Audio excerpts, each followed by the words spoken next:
I'm here to talk about the Epic Selfie Challenge. One of the things that I want to talk about with you is why we are doing this, because a lot of things that happen in class, oftentimes students lead to the question of why.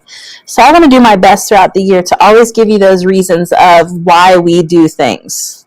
One of the first assignments that I sent you back on August 1st, so even before school started, you were already in school-minded mode with this challenge, is that I wanted to send you an assignment that really embodies and captures pictures that really belong to you. One of the first points I want to make about why I sent this challenge out is because my job, teaching and learning, can't happen without learning more about you.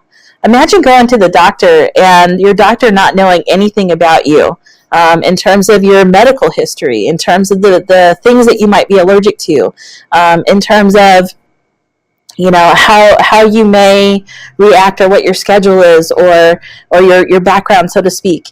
If I don't know things about you, that could greatly impact the way you and I communicate learning throughout our year. So if you think of myself as a doctor, I'm diagnosing some things throughout the year in the form of feedback. So for example, if you're writing a piece, I might diagnose or give you feedback on creating stronger structures or using stronger vocabulary. I might give you resources like a doctor would give you medicine on how to do that, but I can't do those things without really getting to know you. The other reason why I wanted to make sure that this selfie challenge starts is that I want you to understand, in my personal perspective, that you are an individual. You're not a number. You're not a test score. You are your own person. And if I can make learning personal for you, then that's one of my goals that I have as we venture into your learning process this year. In addition to what happens for you and then in connection to me, I also want to think about our class. By creating these great images of ourselves and bringing more of ourselves into our classroom, we can create a positive class culture, and also we can create a culture of respect for each other. We may not always agree with one another, but we have to always remember that we have to be tolerant and we need to be respectful of each other.